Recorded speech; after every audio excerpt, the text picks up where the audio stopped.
बात करूंगी मैं कल जो हमारे साबका स्पीकर साहब असद कैसर साहब ने बात की चूड़ियों की।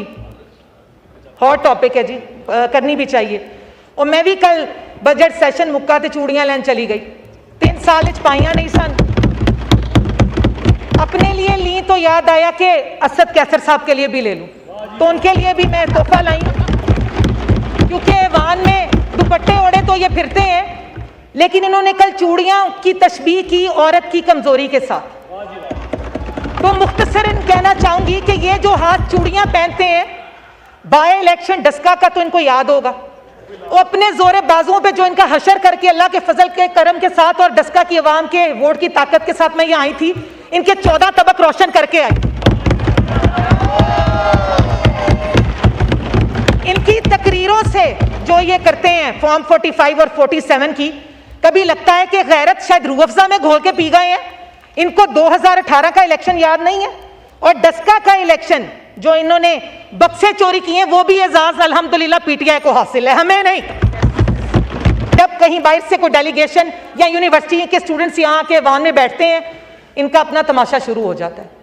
बहादुर ये इतने हैं कि मैं और मेरे साथ साथ जितने लोग इन ट्रेजरी बेंचेस में बैठे हैं, हम अब हुकूमत का हिस्सा नहीं बने, हम अब सियासत का हिस्सा नहीं बने। 50-50 साल से लोग जो हैं यहाँ से सियासत का हिस्सा है, मियां नवाज शरीफ के साथी हैं, और ये उठते हैं, इनके मुंह में जो आता है ये बकते हैं और हमें गालियां देते हैं। लेकिन ये कब तक चलेगा जनाब स्पीकर? किसी की इज्जत ये करना नहीं जानते, वो खातून है या मर्द है। कल जो मस्ती खेल साहब ने यहाँ पे उठ के वाहियात और गुफ्तगू एक नाज़ाबिया की, उसके लिए भरपूर मजम्मत है, और मैं जनाब स्पीकर की भी शुक्रगुजार हूँ जिन्होंने उनको पूरे सेशन के लिए सस्पेंड किया। बजट 24-25 बहुत ही सेंसिटिव और सीरियस नेचर की स्पीचेस जो हम एक्सपेक्ट कर रहे थे, और मेरी भी यही कोशिश होगी कि बड़ी मुहज़्ज़ब और पढ़ी लिखी तकरीर मैं भी बजट के ऊपर करूं। लेकिन कहना ये चाहूँगी और बड़े अफसोस से कहना चाहूँगी कि कल की तकारीर जो अपोजिशन बेंचेस से हुई, उनसे तो ये पता लगता है कि ये वहाँ एक सर्कस की तरह है जो पिछले 3 महीने से बंदरों का तमाशा देख रहा है, जहाँ पे इनको लगता है कि इस 25 करोड़ अवाम को चुटकुलों की, लतीफ़ों की और तमाशों की ज़रूरत है। लेकिन ऐसा हरगिज़ नहीं है। हमारी एज अ गवर्नमेंट हम पे बहुत बड़ी जिम्मेदारी है। गुर्बत जो लोग हमारी यूथ नौकरियों के लिए जो धक्के खा रही थी पिछले 4-5 साल, इनकी बदौलत हमने उनसे वादे किए हैं, और इंशाल्लाह as a government as PD हम ये कोशिश करेंगे कि अपने वादों को तकमील तक पहुँचाएँ। बात करूँगी मैं कल जो हमारे साबका स्पीकर साहब असद कैसर साहब ने बात की चूड़ियों की। हॉट टॉपिक है जी, करनी भी चाहिए। और मैं भी कल बजट सैशन मुक्का ते चूड़ियां लैन चली गई। 3 साल पाइया नहीं सन,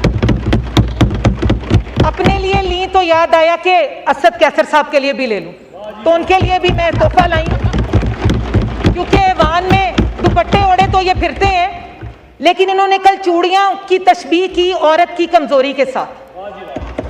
तो मुख्तसरन कहना चाहूंगी कि ये जो हाथ चूड़ियां पहनते हैं, बाय इलेक्शन डस्का का तो इनको याद होगा। वो अपने जोरे बाजुओं पे जो इनका हशर करके अल्लाह के फजल के करम के साथ और डस्का की अवाम के वोट की ताकत के साथ मैं ये आई थी, इनके 14 तबक रोशन करके आई। इनकी तकरीरों से जो ये करते हैं फॉर्म 45 और 47 की, कभी लगता है कि गैरत शायद रूह अफ़ज़ा में घोल के पी गए हैं। इनको 2018 का इलेक्शन याद नहीं है, और डस्का का इलेक्शन जो इन्होंने बक्से चोरी किए वो भी एजाज अल्हम्दुलिल्लाह पीटीआई को हासिल है, हमें नहीं। एक खातून एमएनए हूं, तो आज तमाम वो खवातीन जो कि पाकिस्तान में अमली सियासत का हिस्सा रही हैं, वो मोहतरमा फातिमा जना हो, बेनज़ीर साहिबा हो, तलसूम बीबी हो, मरियम नवाज साहिबा हो, और तमाम ऐवानों में मौजूद खवातीन चाहे वो किसी भी पार्टी से हैं, मैं ये कहना चाहती हूँ कि आप तमाम बहनें, आप तमाम खवातीन इस मुल्क के लिए बाइसे फ़ख्र हैं। और मुझे भी खुशी होती है कि मैं भी जेंडर डिस्क्रिमिनेशन के बावजूद इस सिवान का हिस्सा हूँ। अब बात करूँगी बजट 2024 की। समझ ये नहीं आती कि इन ना समझों ने, बेअक्लों ने बजट पढ़ा भी है कि नहीं। तकारीर करते हैं, उठते हैं, या तो सामने तमाशा लगा देते हैं या हमें गालियां देते हैं, लेकिन बजट स्पीच पे इनका कोई ना है तो सीरियसनेस थी और ना ही सिवाय कहकों के इनकी तरफ से ऐसा कोई रद्द अमल आता है जिससे हमें भी लगे कि ये पाकिस्तान की आवाम की भलाई चाहते हैं। 9 मई के वाक़ये के बाद भी इन्होंने होश के नाखून नहीं लिए। इनको तकलीफ किस चीज़ की है कि पंजाब तरक्की कर रहा है, पाकिस्तान तरक्की कर रहा है। इन्होंने तो पाकिस्तान को एक तबाही के दहलीज पे लाके छोड़ दिया था, तो अब तकलीफ क्या होती है कि पाकिस्तान क्या खुशहाली की सिमत में दोबारा चल पड़ा है। बजट 2024 वज़ीर आज़म मियां मोहम्मद शहबाज शरीफ, फाइनेंस मिनिस्टर, स्टेट मिनिस्टर, इन सबको मुबारकबाद दूंगी क्योंकि इंतहाई मुश्किल हालात में पाकिस्तान है और आज के जो महदूद वसाइल है उसमें से भी इन्होंने बेहतरीन बजट पाकिस्तान के लिए पेश किया। 70 साल हो गए हैं ये मुल्क कर्जे ले रहा है, IMF से वादा खिलाफी इन्होंने की, भुगत हम रहे हैं। बात मैं कर रही थी जी IMF प्रोग्राम की कि वादा खिलाफी इन्होंने की, भुगत पाकिस्तान रहा है और पाकिस्तान की जनरेशन्स जो हैं अब वो भुगतने के करीब होती अगर ये हुकूमत इनसे ना ले ली जाती। कायद मियां मोहम्मद शहबाज शरीफ ने मुश्किल वक्त में सियासत को जो बेहतर सियासत को कुर्बान करके इस मुल्क को दिवालिया होने से बचाया। अगर अब एतमाद बहाल हम नहीं कर पाते हैं इंटरनेशनल मार्केट पे, तो इनको भी पता है कोई इस हकीकत से बाखबर नहीं है कि मुल्क के माशी हालात क्या हैं। इस माशी इस्तेकाम के लिए हमें मिलकर काम करने की ज़रूरत थी, लेकिन इन्होंने कसम खाई है कि ना खेडांगे ना खेडन देंगे, लेकिन ये देखेंगे और इंशाल्लाह यहीं बैठे इस चीज़ की ये मिसालें देते फिरेंगे कि मियां मोहम्मद नवाज शरीफ और उनकी टीम ने पाकिस्तान को तमाम बुहरानों से निकाल लिया।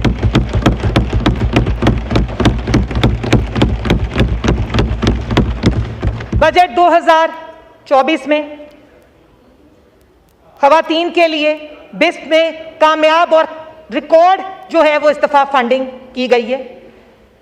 महदूद वसाइल में डेवलपमेंट को शहबाज साहब ने जो फंड दिया है हम उसके भी उनकी तारीफ करते हैं। IT बिजनेस उन्होंने टैक्स फ्री किया है, इसके लिए भी स्टेट जो हमारे फाइनेंस मिनिस्टर हैं वो उनकी तारीफ के काबिल हैं। इसके अलावा यूथ प्रोग्राम्स, हेल्थ के लिए, एजुकेशन के लिए ना सिर्फ फेडरल बल्कि पंजाब में जिस तरह मोहतरमा मरियम नवाज साहिबा काम कर रही हैं वो भी काबिल तहसीन है। इनको तकलीफ किससे है कि 10 साल एक सूबा इन्होंने खैबर पख्तूनख्वा चलाया, इनमें एक काम ये कर नहीं पाए। कोई इनसे एक इनका प्लान पूछ लें, प्रोजेक्ट पूछ लें, ये जवाब नहीं दे पाते। पंजाब में सस्ती रोटी भी की गई है, क्लिनिक्स ऑन व्हील्स भी चलाए गए हैं, उसका कर्जा भी कम किया गया। एक बुजदार था और एक इमरान खान, सिवाय इनके घर बैठने और गूंगा जब ये हो जाते हैं मुल्क की तरक्की की बात पूछें तो इनके पास करने को कुछ नहीं। लेकिन नौजवान नस्ल को वर्गला के पाकिस्तान और फौज के खिलाफ खड़ा इन्होंने जरूर कर दिया है। उससे हमें हासिल क्या हुआ है कि जब कहीं बाहर से कोई डेलीगेशन या यूनिवर्सिटी के स्टूडेंट्स यहाँ के वाहन में बैठते हैं इनका अपना तमाशा शुरू हो जाता है। बहादुर ये इतने हैं कि मैं और मेरे साथ साथ जितने लोग इन ट्रेजरी बेंचेस में बैठे हैं हम अब हुकूमत का हिस्सा नहीं बने, हम अब सियासत का हिस्सा नहीं बने। 50-50 साल से लोग जो हैं यहाँ से सियासत का हिस्सा है, मियां नवाज शरीफ के साथी हैं और ये उठते हैं, इनके मुंह में जो आता है ये बकते हैं और हमें गालियां देते हैं। लेकिन ये कब तक चलेगा जनाब स्पीकर? किसी की इज्जत ये करना नहीं जानते, वो खातून है या मर्द है। कल जो मस्ती खेल साहब ने यहाँ पे उठ के वाहियात और गुफ्तगू एक नाज़ाबिया की, उसके लिए भरपूर मजम्मत है और मैं जनाब स्पीकर की भी शुक्रगुजार हूं जिन्होंने उनको पूरे सेशन के लिए सस्पेंड किया।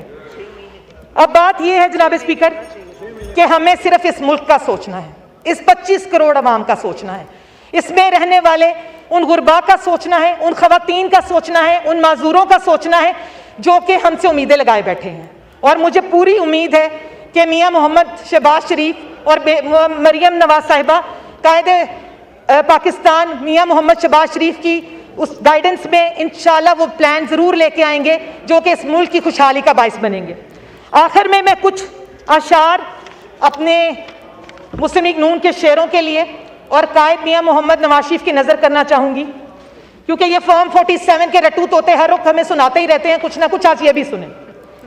हजारों मर्तबा गिराया जा चुका हूं, वक्त के हाथों मुसलसल आजमाया जा चुका हूं, जिस जिसके लिए भी रास्ते खोले थे मैंने, लोटों की बात कर रही हूं, हर उस शख्स के रास्ते से हटाया जा चुका हूं। और आलम कुछ यूं हुआ मेरे फना होके फिर से उठने का, ये मैं अपनी पार्टी से चाहूंगी जरा सुन लें गौर से आप भी। और आलम कुछ यूं हुआ मेरे फना होके फिर से उठने का, के बाद हर सिकंदर के लाया जा चुका हूं। शुक्रिया जनाब स्पीकर। शुक्रिया।